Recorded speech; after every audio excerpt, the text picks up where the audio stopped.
Everyone talks about self-development, but very few people understand how the brain actually changes. Yeah, that's a really good point. Welcome to today's deep dive.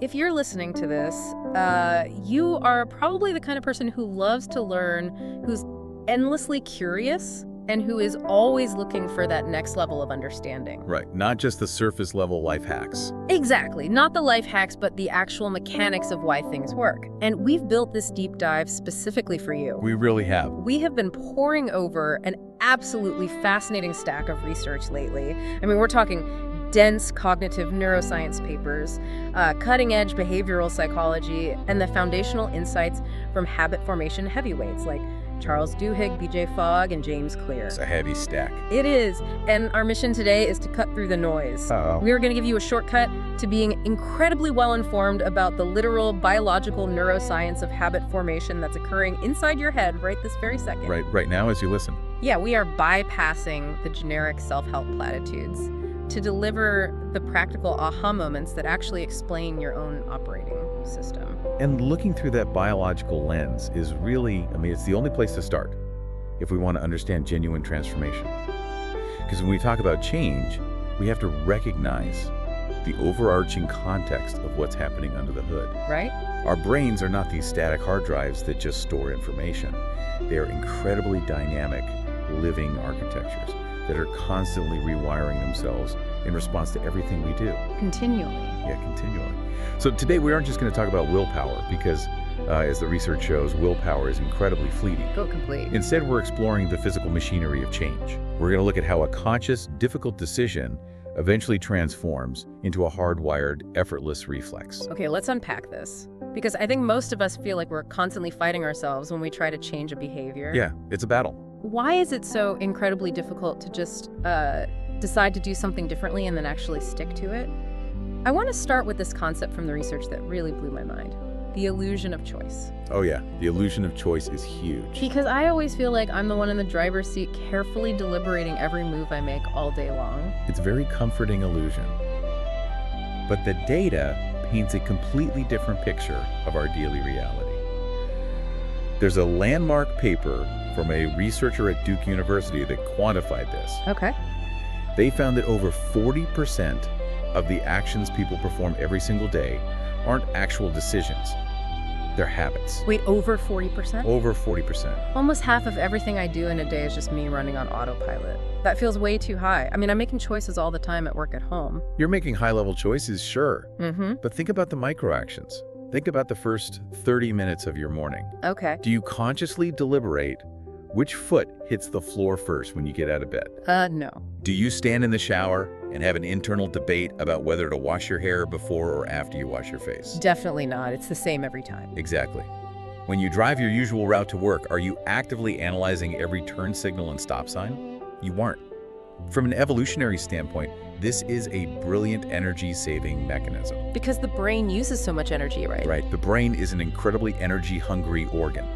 It consumes about 20% of your body's calories, despite being only 2% of your weight. Wow.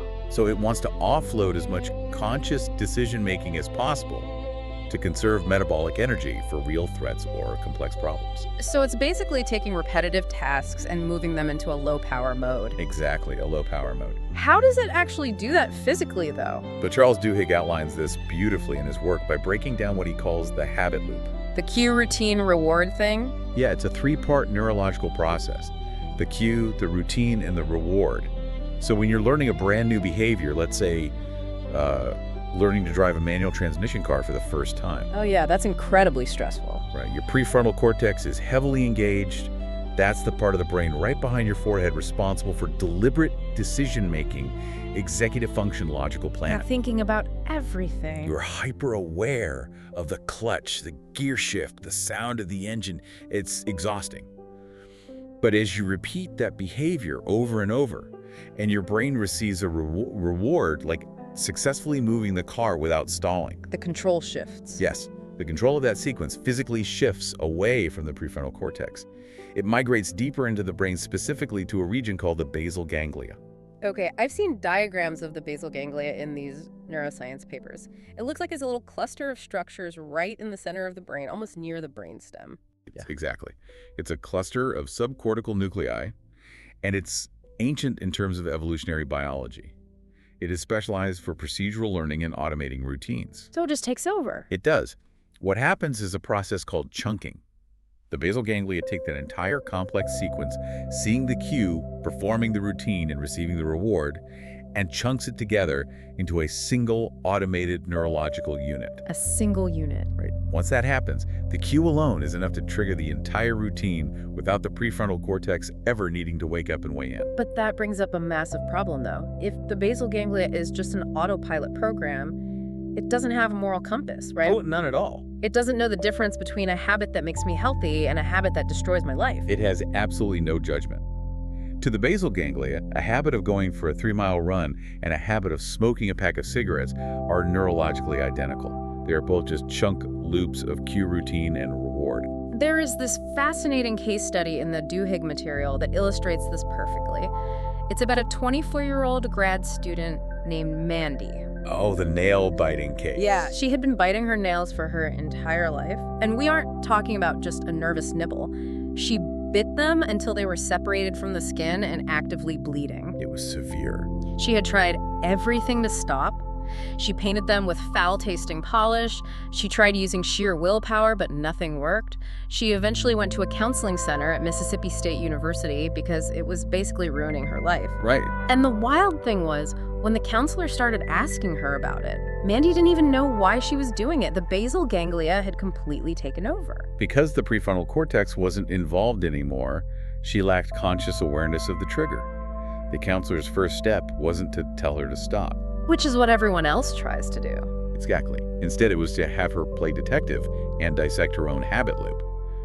They instructed Mandy to carry an index card and put a check mark on every single time she felt the urge to bite her nails, noting what she was feeling in that exact moment. Which forces the prefrontal cortex to wake back up and pay attention to the automated loop. Precisely. By logging the urges, Mandy discovered that the cue wasn't hunger or boredom.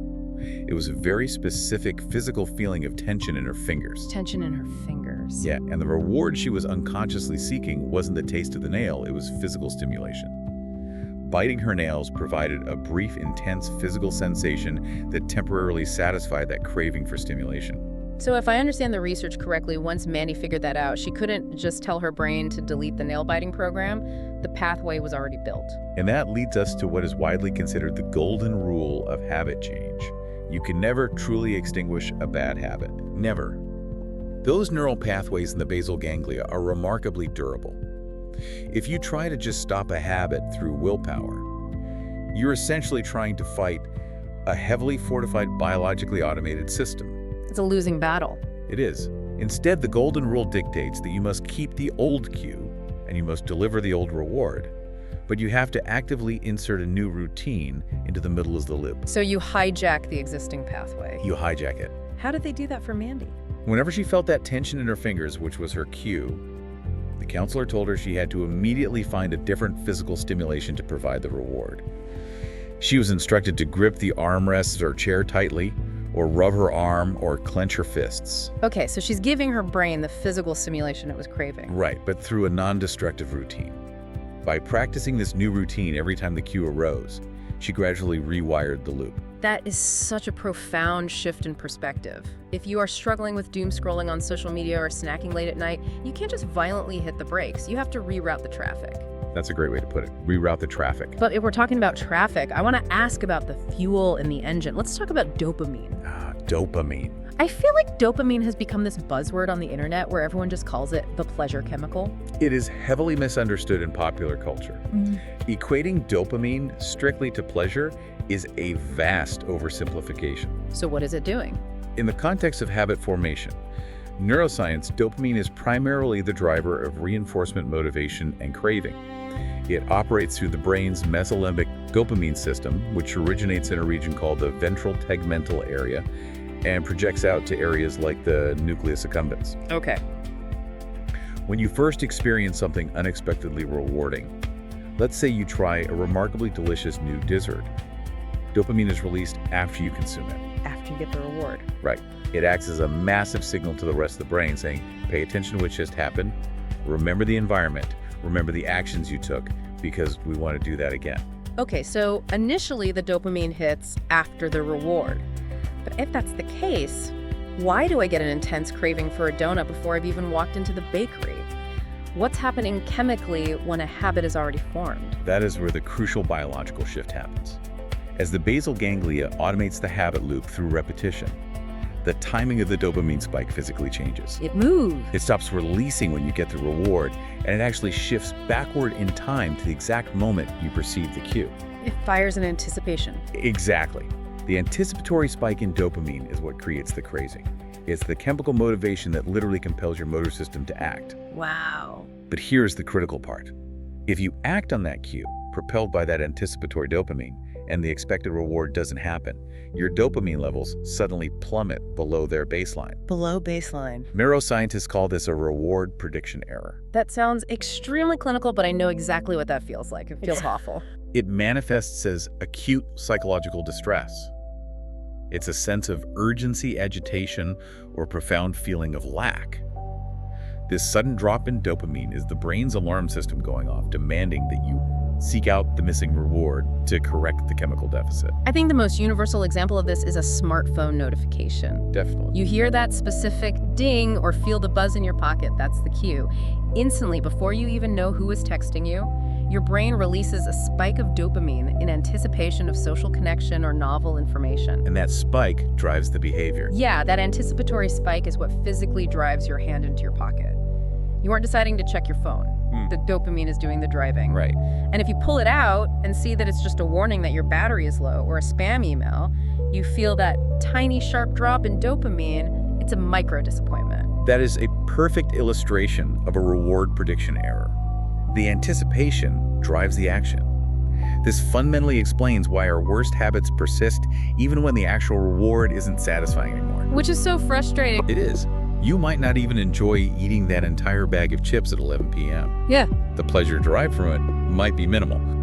But the dopamine reinforcement has effectively wired your brain to link the late-night cue with the activity, creating a relentless feedback loop that demands repetition regardless of the actual utility or pleasure of the outcome. Okay, so we are battling our own basal ganglia's automation, and we're being chemically driven by these dopamine anticipation spikes. No wonder changing a habit feels like moving a mountain. It's biological heavy lifting. It really is. But I want to talk about the timeline of change, because there's this massive pervasive myth out there that I think sets people up for massive failure. I hear it everywhere. It takes 21 days to form a habit. Oh, the 21-day myth. Yeah, if I just white knuckle it for 3 weeks, I'll be a new person. Where did that specific number even come from? Is there any actual biology backing that up? There is zero biological backing for the 21-day rule. It is one of the most persistent myths in self-help history, and it can be traced back to a plastic surgeon in the 1960s named Maxwell Maltz. A plastic surgeon. Yeah, he wrote a wildly popular book called Psycho-Cybernetics. In his practice, Maltz noticed a pattern. When he performed a nose job, it took the patient about 21 days to get used to seeing their new face in the mirror. Okay. Similarly, if he amputated a leg, the patient would often feel a phantom limb for about 21 days before the sensation faded. He also observed his own behavior and noticed it took him roughly 3 weeks to adapt to a new routine.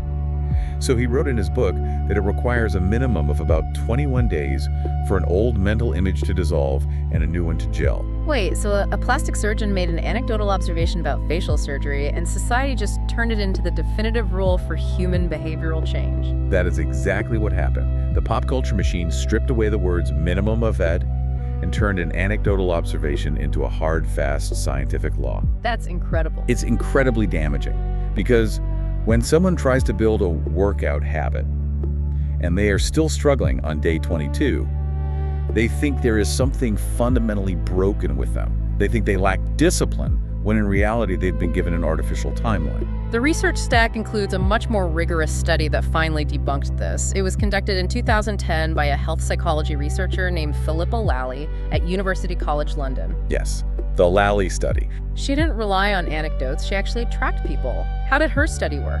Lally's study was robust. She recruited 96 participants and asked them to choose one new daily habit they wanted to form over a 12-week period. These weren't massive life overhauls. They were specific behaviors like drinking a bottle of water with lunch or running for 15 minutes before dinner. Small daily things. Right. And every single day, the participants logged into a website and filled out the Self-Report Habit Index, which is a standardized psychological tool that measures automaticity, how much a behavior feels like something you do without thinking. And what did the actual data show? It certainly wasn't 21 days. Not even close. On average, it took participants 66 days for a new behavior to reach maximum automaticity. 66 days. Yes, but an average is just a mathematical middle ground. The most revealing part of Lally's study was the range. Depending on the person and the behavior, it took anywhere from 18 days to 254 days for a habit to fully form. 254 days, that is over 8 months. It's a huge range. That's a massive difference from a 3-week quick fix. It underscores a crucial reality. The complexity of the behavior matters immensely. The data showed that participants who chose a simple habit like drinking a glass of water reached automaticity relatively quickly. But those who chose to create an exercise habit, a behavior that requires high physical effort scheduling and overcoming friction, took roughly 1.5 times longer to make it automatic. Makes sense. Building a complex habit is a long-term biological remodeling project. But I noticed something incredibly encouraging in Lally's data, especially for anyone who is a perfectionist. I know that if I'm trying to diet and I miss a day, it feels like I'm back to square one. But the brain doesn't actually punish us for that, does it? No, it doesn't. Lally's team specifically analyzed what happened when participants messed up. They found that missing a single day here and there did not have a significant measurable effect on the overall habit formation process. So one slip-up doesn't destroy the pathway? Exactly. Your neuroplastic progress isn't wiped out by one isolated mistake. The pathway doesn't instantly degrade. However, they did find that missing multiple consecutive days did significantly slow down the creation of the habit. So don't miss twice. Exactly. The ultimate goal isn't unbroken perfection. The goal is simply avoiding a streak of failures. Never miss twice. Which brings up a really important question. If one mistake doesn't ruin the biology, why do we fall completely off the wagon? Why is it that when work gets crazy, I drop my gym habit instantly and revert back to sitting on the couch eating junk food? If we connect this back to the bigger picture of brain anatomy, we have to look at the devastating role of stress. Stress. The prefrontal cortex, the logical, goal-oriented part of our brain that we rely on to override bad habits, is incredibly sensitive to stress. Right. When you experience acute or chronic stress, your body activates the sympathetic nervous system. Your brain is suddenly flooded with a cocktail of neurochemicals, prominently noradrenaline and dopamine, but in a chaotic, stress-induced manner. And what does that do? This chemical flood essentially switches off the top-down cognitive control of the prefrontal cortex. So it's basically like a power grid in a storm. The brain senses an emergency, so it shuts down the expensive, high-energy logical centers to keep the basic, primitive survival systems running. That is a phenomenal analogy. Yeah. Yes, it knocks the logical brain completely offline. And when the prefrontal cortex is impaired, you don't just sit there doing nothing. The brain automatically reverts to its most primitive, deeply ingrained default settings. Which means the basal ganglia takes over again. Yes, control is handed entirely back to the amygdala, the emotion center, and our old friend, the basal ganglia. In a state of stress, your brain will always choose the path of least resistance. Right. It will fall back on whatever behaviors have the thickest, most heavily reinforced neural pathways, regardless of whether that is smoking, binge drinking, or mindlessly scrolling through your phone. It requires less cognitive energy during a perceived crisis. That makes so much sense. When you are stressed, you don't default to your highest ambitions, you default to your deepest habits. Absolutely. And this ties perfectly into a concept from the behavioral counseling research called the abstinence violation effect, or the AVE. This is the ultimate trap of all or nothing thinking. So common. Let's say you're on a strict diet, you have a terrible, stressful day at work, your prefrontal cortex goes offline, your basal ganglia takes over, and you eat one single chocolate chip cookie. The AVE is the psychological phenomenon where you interpret that one slip-up not as a minor, biologically understandable bump in the road, but as a total catastrophic failure of your character. The internal narrative immediately spirals, becomes, I ruined the diet completely, I have no self-control, I'm a failure, so I might as well eat the entire box of cookies. The snowball effect. Yes, this cognitive distortion triggers intense feelings of guilt, shame, and hopelessness. And what do those negative emotions do biologically? More stress. Exactly.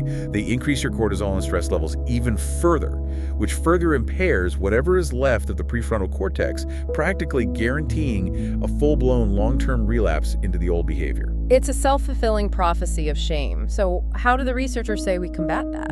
To overcome the abstinence violation effect, the research is unequivocal. You need to cultivate a mindset of profound self-compassion. Really self-compassion. This isn't soft, touchy-feely advice. It is a biological imperative. Self-compassion reduces the stress response, which allows the prefrontal cortex to come back online faster. Because you aren't freaking out anymore. Right.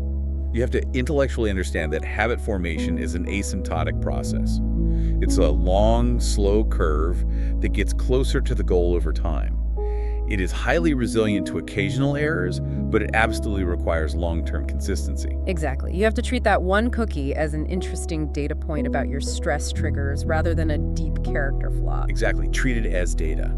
Okay, so if stress is actively knocking our prefrontal cortex offline and forcing us into these old deep ruts, how do we ever build a new pathway? What is physically happening when we actually manage to learn something new? That brings us to the next big piece. Let's dive into the second part of our research, how the brain learns. To understand learning, we have to look at the miracle of neuroplasticity. Neuroplasticity. Neuroplasticity is the brain's remarkable lifelong ability to reorganize itself both structurally and functionally in response to environmental stimuli, experience, and learning. For a long time, scientists believed the adult brain was a fixed, static piece of hardware. You get what you get. Right, but we now know it's a continuously adapting, highly malleable organ.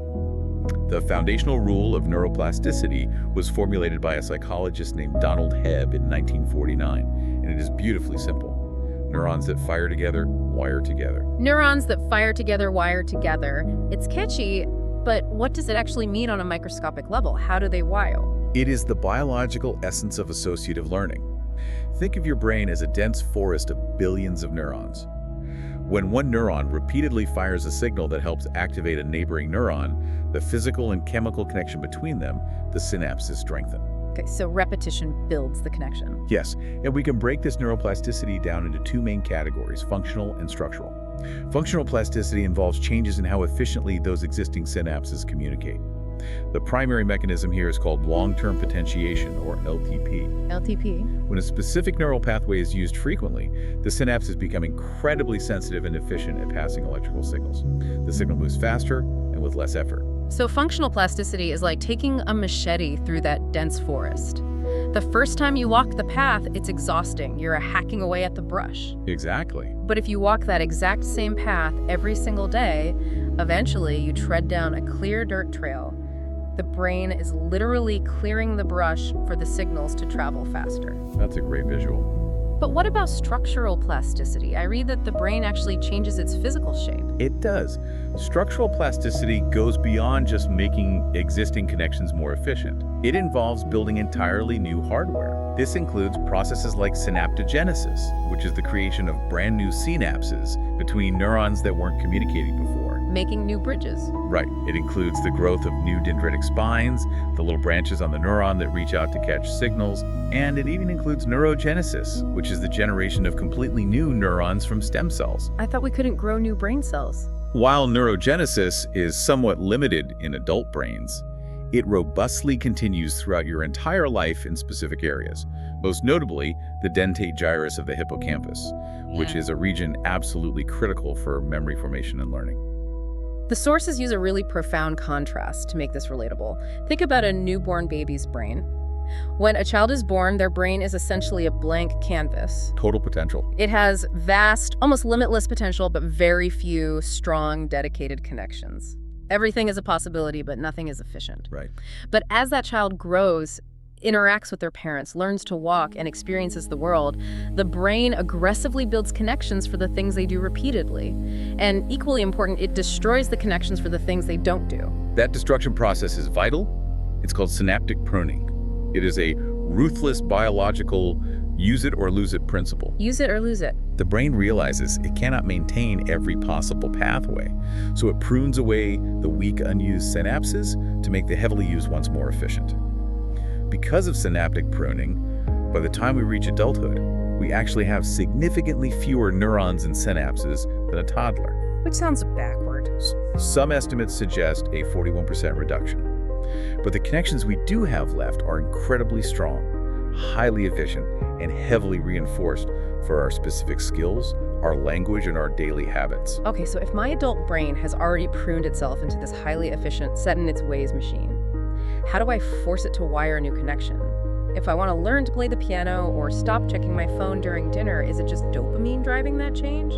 Dopamine is the motivation to start, but the actual physical rewiring requires a very specific neurochemical environment. We call it the chemical cocktail of focus. The chemical cocktail. We mentioned long-term potentiation earlier, the strengthening of those synaptic connections. Yeah. That structural change is fundamentally reliant on a neurotransmitter called glutamate. Glutamate is excitatory.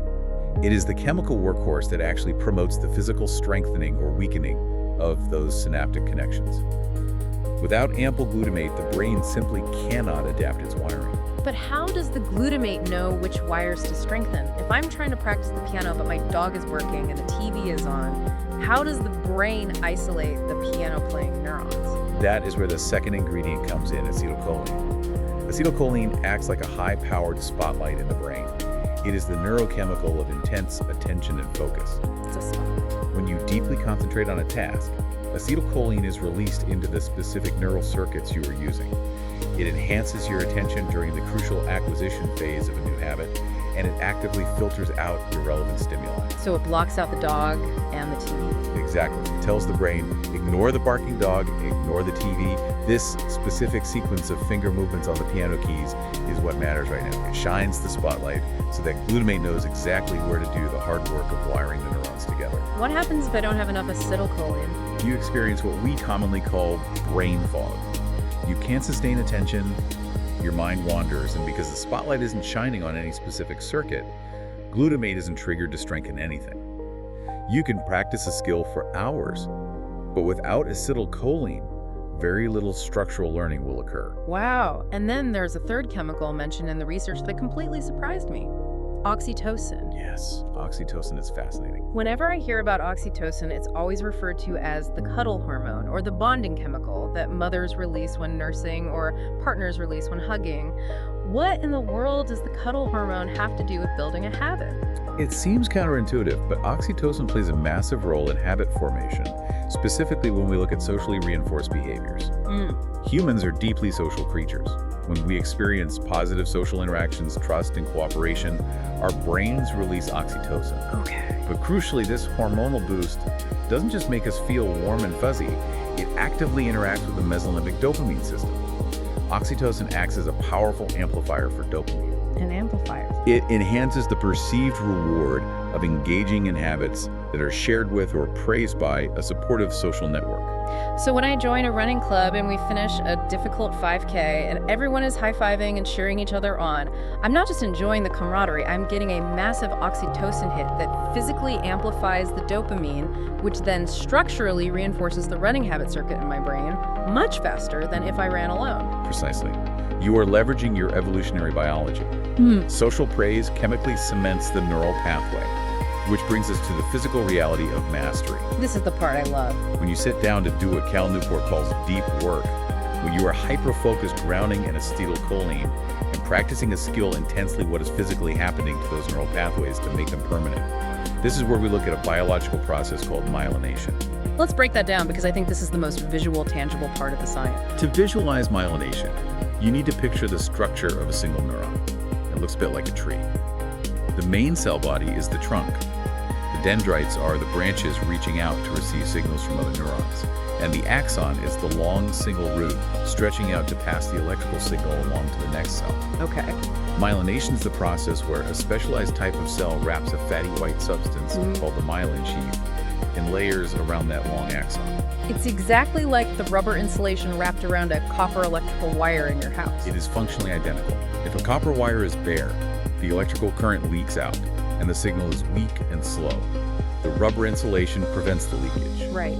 In your brain, the myelin sheath acts as that vital insulator. Yeah. It prevents the electrical signal from dissipating into surrounding tissue, and it significantly, exponentially increases the speed and efficiency of the neural transmission. So it's literally upgrading the hardware. Yes, when you engage in deep work and focused practice, you aren't just psychologically getting used to a task, you are physically stimulating the glial cells in your brain to lay down thicker and thicker layers of myelin around the specific neural circuits you are actively using. I love the analogy used in the papers to describe this. Imagine your brand new habit, say, learning to speak Spanish is a dirt road in the forest. A bumpy dirt road. When you first try to conjugate a verb, the electrical signal has to travel down this bumpy, unpaved, slow dirt road. It takes a ton of conscious effort and metabolic energy. That is your brain when you first try a new behavior. It's slow. But every single time you practice deeply, every time you fire that specific Spanish-speaking circuit with acetylcholine and glutamate, it is like sending a microscopic paving crew out to that dirt road. Paving the road. The myelin sheath gets a little bit thicker. Eventually, through months of repetition and deep focus, that dirt road is paved over into a high-speed, multi-lane, frictionless superhighway. The electrical signals travel incredibly fast, perfectly smooth, and require almost zero cognitive effort from the prefrontal cortex. That is the physical mechanism of true mastery. It proves that becoming highly skilled at a complex task or making a difficult habit truly automatic is not just a psychological shift in attitude. It is a profound, measurable, biological, and structural change in the white matter of your brain. And what blew my mind reading through the stack is that this physical paving process, this myelination, can be accelerated or hindered by things that have absolutely nothing to do with the habit itself. The research highlights environmental factors that physically fuel this neuroplasticity. Yes, the brain does not operate in a vacuum. It is part of a biological ecosystem. For instance, the research extensively covers the impact of physical exercise, particularly aerobic exercise on learning. When you do cardio, you don't just work your heart. You induce a process in the brain called angiogenesis. This is the literal creation of new blood vessels within brain structures, particularly the hippocampus. More blood vessels. More blood vessels mean a higher volume of oxygen and glucose delivered directly to the neurons, providing the massive metabolic fuel required for synaptogenesis and myelination. So doing 30 minutes on the treadmill actually builds the infrastructure your brain needs to learn a new coding language later that day. Exactly. The sources also mention diet, specifically a nutrient called choline. Dietary choline found in high concentrations in foods like eggs and certain meats is a direct precursor to acetylcholine, that spotlight neurotransmitter we discussed. Supplementation or adequate dietary intake of choline has been shown in studies to enhance spatial memory and increase levels of nerve growth factor in the neocortex. And then there's the gut, right? Perhaps the most surprising and cutting-edge research relates to the gut microbiome. We are learning that the trillions of bacteria in our intestines exert a massive influence on the brain via the gut-brain axis. The gut-brain axis. A diverse, healthy gut microbiome actually produces essential precursors for neurotransmitters, influences signaling pathways, and facilitates the production of synaptic-related proteins. Studies show that optimizing gut health directly correlates with better motor function learning and cognitive flexibility. It is all connected. Getting 8 hours of sleep, eating a nutrient-dense diet, and doing cardio aren't just generic good ideas for your general health, they are biologically required prerequisites. If you don't do them, you are literally starving your brain of the physical resources it needs to build the myelin superhighways for your new habits. You're starving the paving crew. Exactly. Okay, this has been an incredible journey through the biology. We know why we struggle with the basal ganglia, the dopamine loops, the stress responses, and we know how the brain physically learns and remodels itself through plasticity and myelination. Now it is time for part 3 of our deep dive. We have to translate this biology into actionable strategy. How do we actually engineer behavior change in the real world? Let's talk about identity-based habits and the frameworks that actually work. We established very early on that relying on motivation is a fool's errand. And this isn't just a cynical view. It is based on what evolutionary biologists call mismatch theory. Mismatch theory. Our Stone Age brains evolved over millions of years to respond to immediate physical threats and to secure immediate, highly caloric rewards. Our neurobiology is perfectly tuned for surviving the savannah. Not modern life. It is emphatically not naturally wired to maintain high levels of sustained motivation for long-term abstract modern goals. Your brain does not intrinsically care about saving for retirement in 30 years or learning to play the guitar or losing 20 pounds over 6 months. It just wants survival right now. Motivation operates in volatile waves dictated by emotion, sleep, and blood sugar. It will always eventually crash. So if motivation is just a wave that is guaranteed to crash, how do we ever get anything done? This is where I want to look at Dr. B.J. Fogg's behavior model from his lab at Stanford. It completely changes the paradigm. He uses a beautifully simple equation, B equals MAP. Behavior equals motivation plus ability plus prompt. B equals MAP. For any behavior to occur, big or small, all three of those elements must converge at the exact same moment. Let's illustrate how that convergence works. Imagine your cell phone rings. That is the prompt. If you look and see it's your best friend calling your mortician, motivation to answer is high. Right.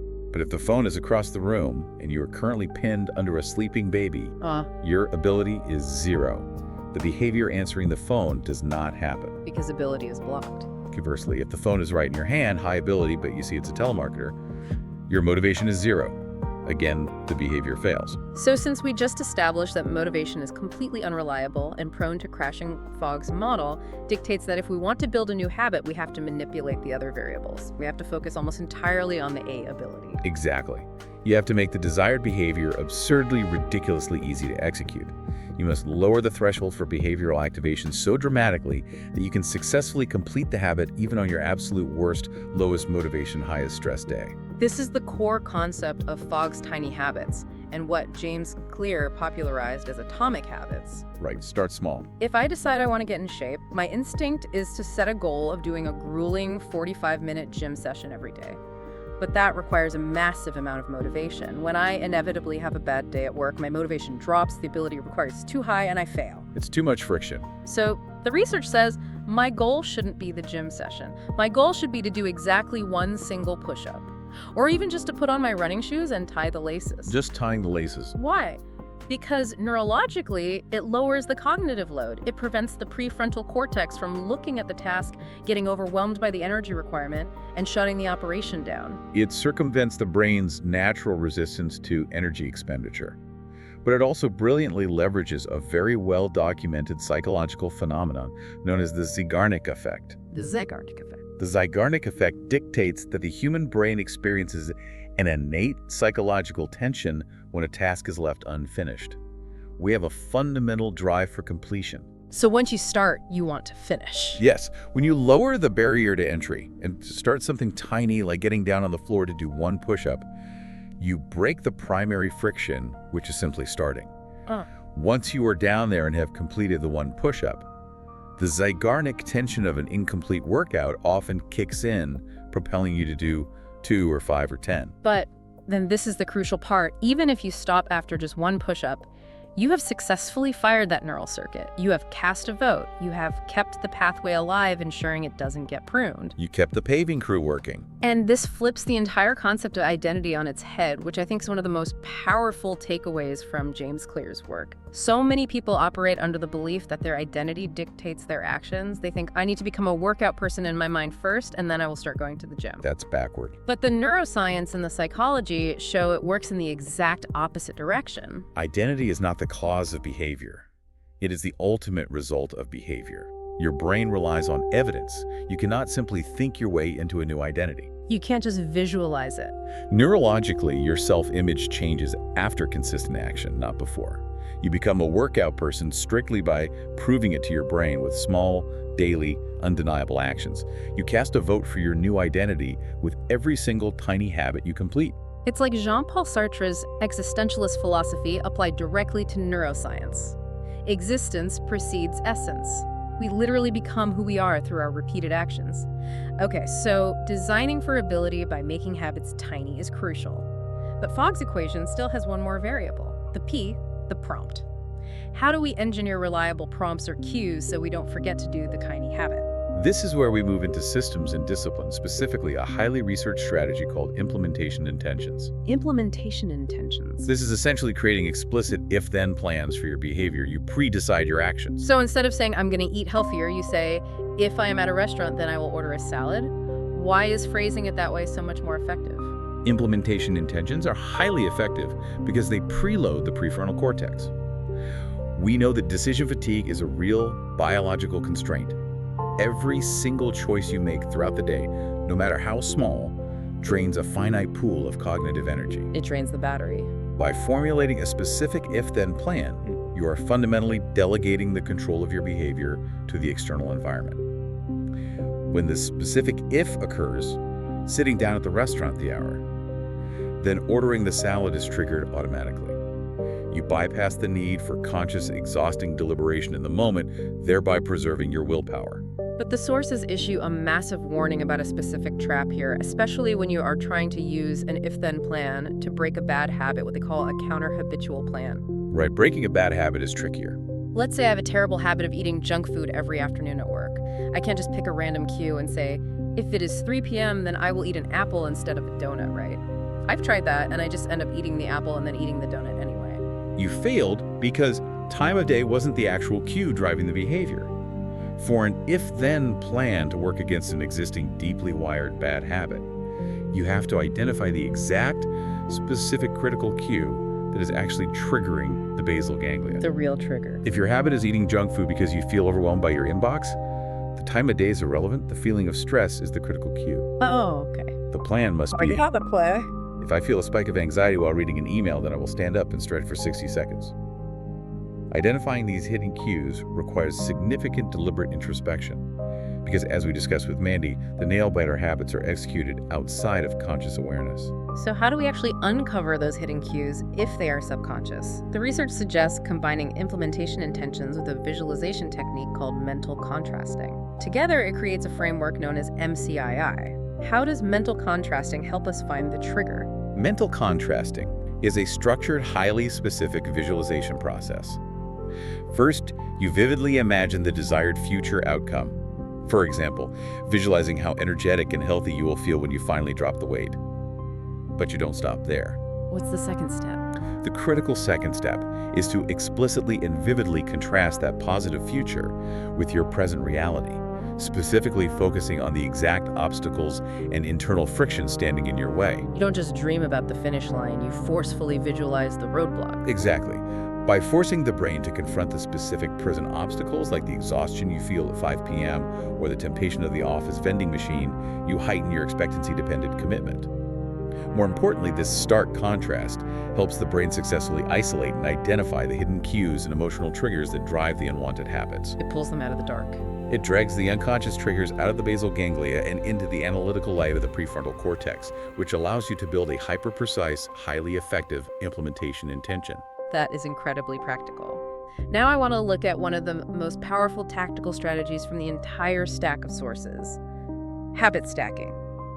How do we build a brand new habit by taking advantage of the automated ones we already have? Habit stacking is essentially a specific, hyper-effective form of an implementation intention. Instead of tying your new habit to a time on the clock or a location, you tie it directly to an existing, deeply ingrained habit that you already do every single day without fail. Without fail. The formula is, after I do current habit, I will do new habit. So after I pour my morning cup of coffee, I will meditate for exactly 1 minute. Or after I brush my teeth at night, I will wipe down the bathroom sink. Why does this work so much better than setting an alarm on my phone? We have to view this from the neuroscientific perspective we built earlier. Habit stacking is brilliant because it is an exercise in biological efficiency.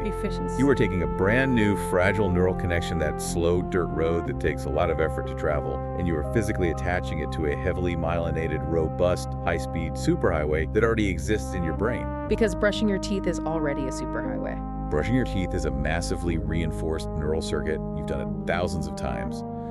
By stacking a new, tiny behavior immediately after it, you leverage the powerful momentum and the incredibly reliable neurological cue of the existing network to automatically trigger the new action. It's like drafting behind an 18-wheeler semi-truck on the highway. You let the massive existing vehicle cut through the wind resistance and you just get pulled along in its slipstream. The old habit does all the heavy lifting. It's a perfect slipstream. And while we are talking about high-impact habits, we have to touch on a concept Duhigg explores called keystone habits.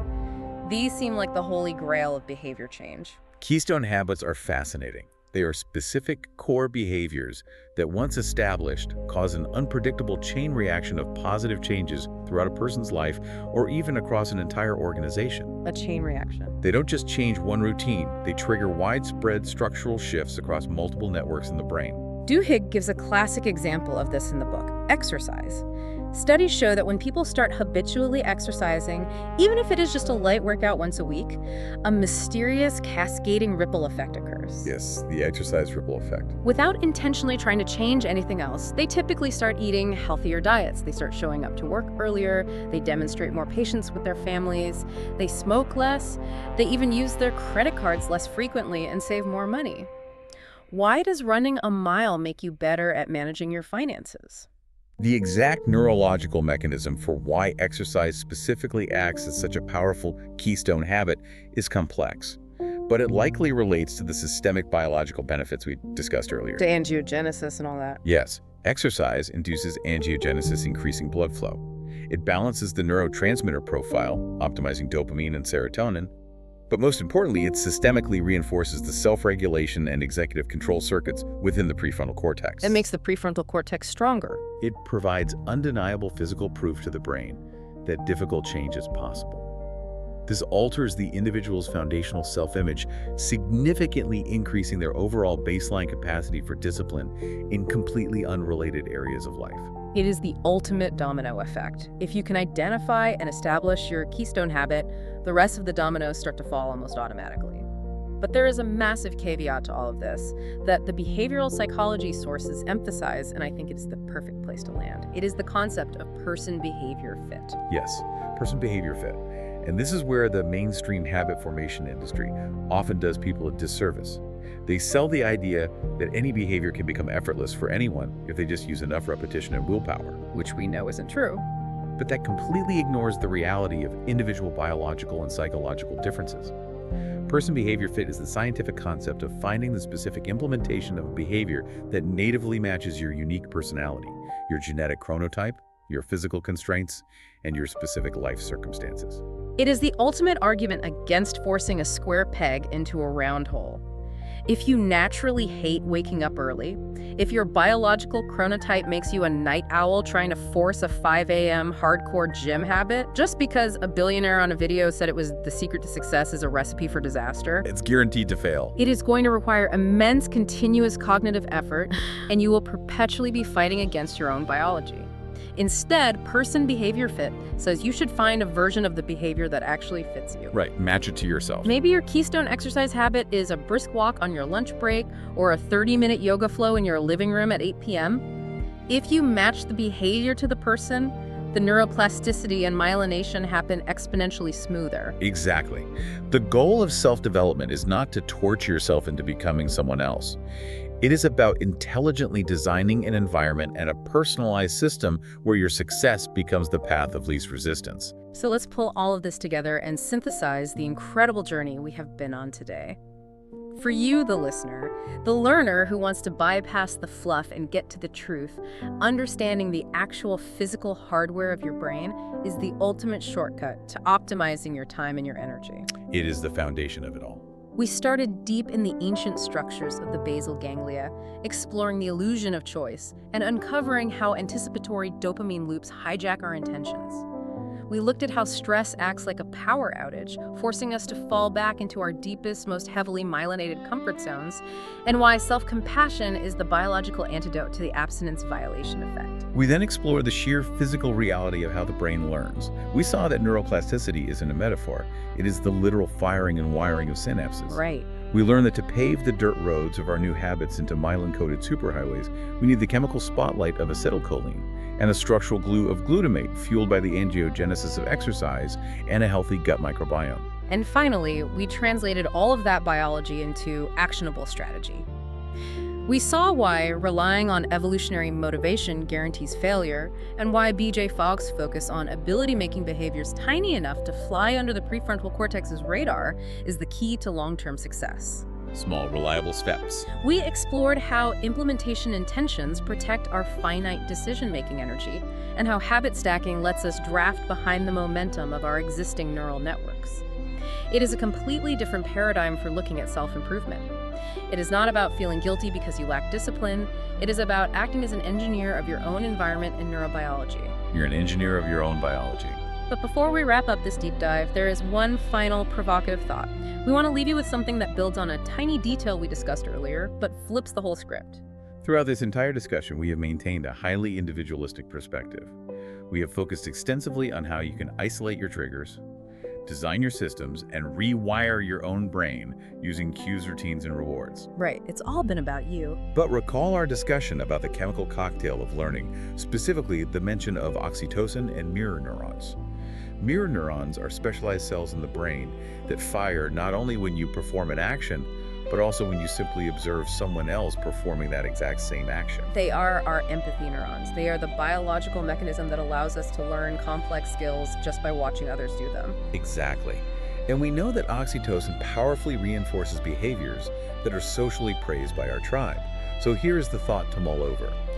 If our brains are biologically hardwired to literally alter their physical structure in response to the people we observe and the social validation we receive, what if the most powerful ultimate self-development hack isn't about isolated individual systems at all? That's a huge question. What if the fastest, most biologically efficient way to rewire your own neural circuitry is actually to change the community you immerse yourself in? What if you can effectively outsource your neuroplasticity to the people around you, letting their heavily myelinated, highly disciplined habits serve as the automatic blueprint for your own brain? Wow. Outsourcing your neuroplasticity to your community. Let your mirror neurons do the heavy lifting by simply surrounding yourself with people who already have the habits you want. If you want to change your neurobiology, change your tribe. That is an incredible paradigm-shifting concept to think about.